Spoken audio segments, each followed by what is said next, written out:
Hey everybody, welcome to another sermon prep podcast. I'm Dan Metzger, I'm the pastor at St. Mark's United Methodist Church, and we've had a string of special guests, but I have a very special guest with me today. It's my mommy, the Reverend Erma Metzger, and so, hi Mom. Hi. Thanks for doing this. This is great. I wasn't expecting it, but Yeah, well, we're coming up on Mother's Day, and I thought, what better guest to have than my own mother? And so we're going to be talking this coming week in church about some of the people that have been an influence in our faith. And of course, you were one of the biggest influence, if not the biggest influence in my faith life growing up. And I remember, watching the way you and Dad lived out your faith. And I always remember there being music and singing, and also remember you guys being youth group pastors. And I remember times where I'd get to tag along on different trips and stuff that the youth group would take, and just be hanging out and watching the way you guys kind of ministered to all of them. And was probably one of the biggest impacts on me in the way that I do ministry now. And so I was just wondering, couple things. One, what do you remember from that time of us growing up in the ways that you tried to instill faith in your children, but also who were those people for you when you were growing up? well, to your first question about what I remember about those days, your dad, Dean, and I were youth directors for a period of time at the church that we were in at that time, and you and Kyle especially during that time. I don't think Jake was born yet, maybe, but you were young. You were young kids, elementary and younger, and when we went on, retreats, we took you with us, and you guys were troopers, did that kind of thing, mission trips, even you guys came along, and it was important to us that you would see this is how we live this out, and young people were very important to us. When we were asked, and we were volunteer youth directors, but that was something we felt like that's something that we can do because we both had been impacted in our youth at church and through Youth for Christ, and so we felt like that was something really important to do at that time, and we were glad to have you guys tag along with us, and we thought that was a good thing. And for me personally, by far the most impactful person on my faith was my mom.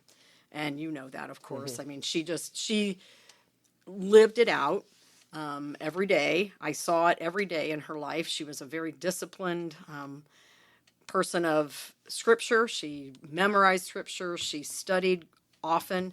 She was not only a part of Bible studies, but she led Bible studies for years. She taught children in Sunday school. Well, my dad and her did that together, actually. And then as, time went on, she led all kinds of Bible studies at church. One of the more, interesting things, kind of like us taking you guys along with us, when I was a kid, Mom not only taught Sunday school and Vacation Bible School, but she taught Child Evangelism Fellowship in our community. Child Evangelism Fellowship. There's a throwback, right? My goodness. Yes. And we would go, she was trained to do it, and she would go to a community building in a trailer park several blocks away from us. And she always took me with her. And I remember that really well. And part of it that was kind of profound in my mind at the time was, it was one thing to be in Sunday school and Vacation Bible School with other kids from church, but it struck me, even at a young age, Mom was ministering and reaching out to children who maybe had never heard anything about God, anything about Jesus, and that's what she wanted to do. She wanted to introduce children to Jesus in the way that she knew Jesus, and that was to love them no matter what their situation was. That's something that really sticks out to me about when I was a kid. And then as I got older, in junior high age, we had a youth pastor, Eddie Hatcher, who was extremely impactful on my faith because he was one that really encouraged us to go deeper. And he met with a smaller group of us and really worked with us to understand better our faith and to go deeper into Scripture. And then the last one I would say is, or actually two people, but it was when I was in high school and I was in Youth for Christ. It was our leaders then, and it was Tom Robinson and Ruth Ann Jones. And I was at Findlay, so it was a bigger group, pretty large group. But Ruth Ann, one of the big things that she did was, if anybody really wanted to go deeper than what we did on, the club nights, she started a small group of women, young women, Bible study before school. And I think what she did so much for us, at least for me, was helping us figure out, how do we live out our faith in high school? That is not an easy thing to do. And how to do it, not necessarily to, preach and evangelize, but living it out in your life. And so those were some that were probably the most impactful on my life when it came to growing my faith, I would say.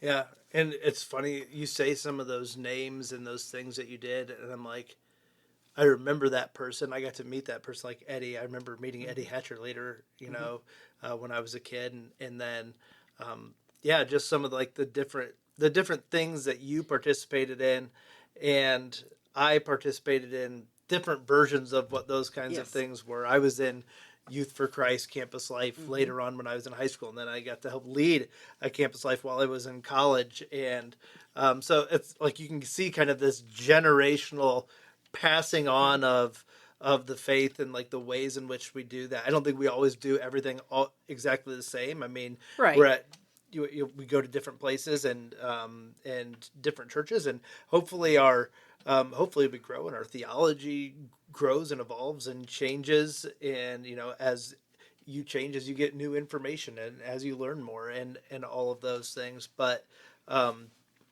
there's people that definitely set those kind of foundations for us. When I was thinking about it this week, I was thinking about a couple of people who from my youth or my childhood, of course you and grandma, both my grandmothers, and Definitely. And my grandfathers and my dad and so many other extended family members. Aunt Melissa helped lead kids chorus, and other people that were instrumental in those early on things that I'm now passing on. I think about Kids Chorus, which was our version of Spark Kids, but it was very music focused. We sang we would do songs, we would sing a lot, and then we would sing on Sunday morning. And there was like this kids choir that would do things. And some of those same songs that I learned then, I'm now doing with our preschool at St. Mark's. Yes, I love that. And it's just like this passing on of all of this stuff. And I think that's really, really special. So you talked about doing some mission kind of stuff when you were a kid, some service kind of things, and how you live out your faith. Do you remember any of those kind of specifically, like places you went or things you did that you're like, oh, this was like a light bulb moment for me of what it means to live out my faith? Well, the one I just said, the Child Evangelism Fellowship, for sure. And then I think probably it would have been in junior high when Eddie Hatcher was our youth director. He was really a lot about going beyond the church walls, and especially connecting like with other small groups and youth groups in the area. And so we, found other people that were similar to us, but then found ways, to learn about how to better go out into the community, how to better do those kinds of things. And we did some meals.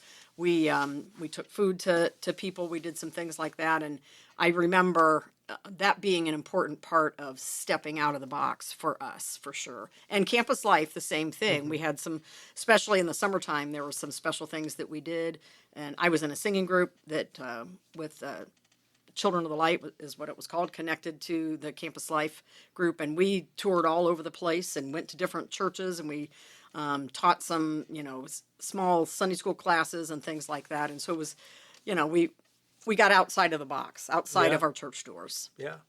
And then, it's so funny that like a lot of my life ends up mirroring that. And, I'm in college and I end up in a little traveling singing group that does some stuff. And I get it. I get it naturally. But I also, and I didn't tell you I wanted to talk about this, but maybe you can kind of guess where I'm going with it. So then I go through all of that, and I kind of feel a call to ministry. Now you had been doing a lot of stuff as a volunteer and volunteering in youth groups and teaching different things at the church we were at and all this other stuff. But then I kind of went into professional ministry, I guess you could say, and became a pastor and started off at Van Buren. And so just maybe tell the story from your version. I know my version, but like your story of like how you kind of started to feel that same nudge and that same call, because you weren't a pastor yet when I became a pastor. Correct. I was a year behind you, actually. I was the year after. But what had happened was I had worked different jobs. I was a stay-at-home mom when you guys were little. And then I worked several different jobs in the area. And I was at the time working at a high school, Liberty Benton High School, as a secretary. And I just really began to feel like I should be doing something more, and that I was feeling a call towards ministry. I just couldn't define it. And so I did do some things. I ended up going through the lay speaker classes and became a lay speaker. But I can remember when I finished that, literally, I was at Bluffton, and I was on a church in Bluffton, and I was on my way home from that, and I just started crying in the car on I-75, thinking, this is great, but this isn't it. And I'm not there yet. What is it that I should be doing? And spent a lot of time praying and talking to Dean, and finally, I ended up talking to the DS, and he wanted to meet with us. The district superintendent wanted to meet with us, and because I thought, well, maybe he's got an idea of what direction I might be able to go. And literally sitting at Coffee Amici, he said, well, what do you think about pastoral ministry? And I truly had not specifically thought of that. I had thought of maybe worship leading and that kind of thing, but not pastoral ministry. And I began to talk about what that might look like and what the process would be. How would I do all of that? And I can remember walking to our car afterwards, and Dean just looked at me and said, this is it, isn't it? And I said, I really think it is. Yeah. And so we began the process to do that. I also have a memory of, and maybe I've just made this up in my mind, which is very possible. I have an imagination. Yes, you do. But I have a memory of shortly after I started at Van Buren. That was my first church. And you guys didn't come the first Sunday, I don't think, because you're like, we don't want to be the parents that show up at our kids' first time preaching. First time preaching. And maybe you weren't sure how it would go for me. I don't know. But I remember it was shortly after that, and it was as you were kind of discerning this kind of call, that I remember, like, you came out and like you were a little teary, and I just remember thinking like, oh, she's so proud of me, and well, I was, and really what it was you said, I think maybe I'm supposed to be doing this too. Yeah. Like, do you remember that, or am I making this up? I vaguely remember that. No, I do remember coming, and I do think it was during that time period when I was trying to discern and seeing that happen, seeing you do what you were doing. I brought me kind of that realization a little deeper that, I think I really need to pursue this. Kind of feeling like, well, if he can do it, I can do it. So you started after me. 1 year You've after. retared before me. Yes, I have. But now you're coming to St. Mark's, which is so much fun. We love it.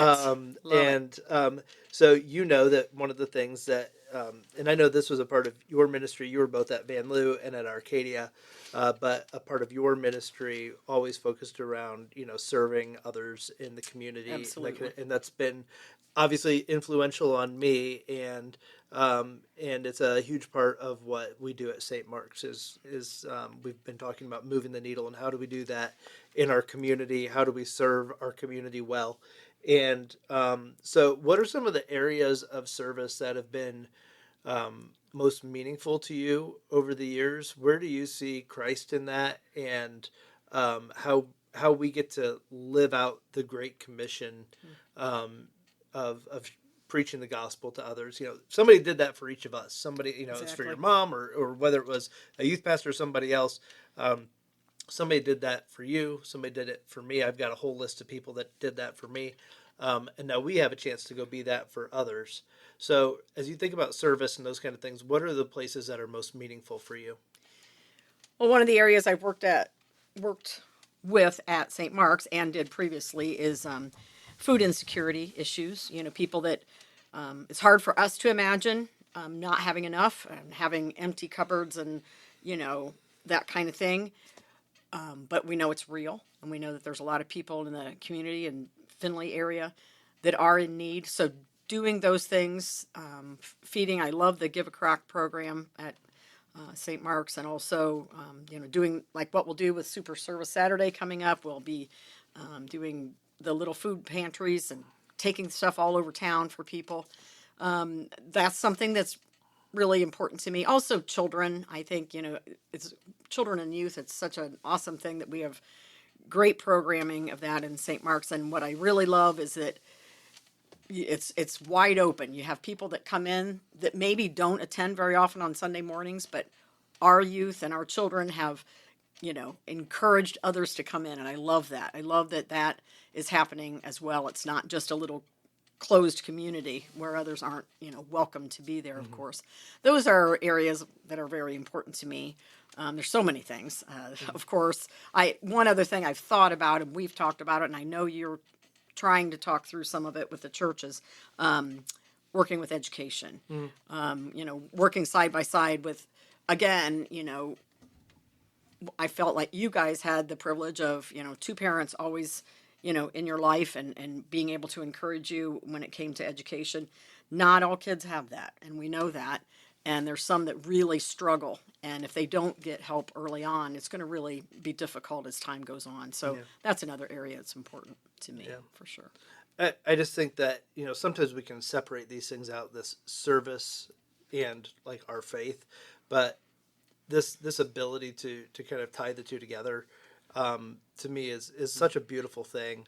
Yes. I was thinking today, one of the other areas that we've done some stuff in is partnerships with different community organizations like Welcome to a New Life. Yes. That has done a lot of work with people coming out of incarceration and dealing with addiction issues.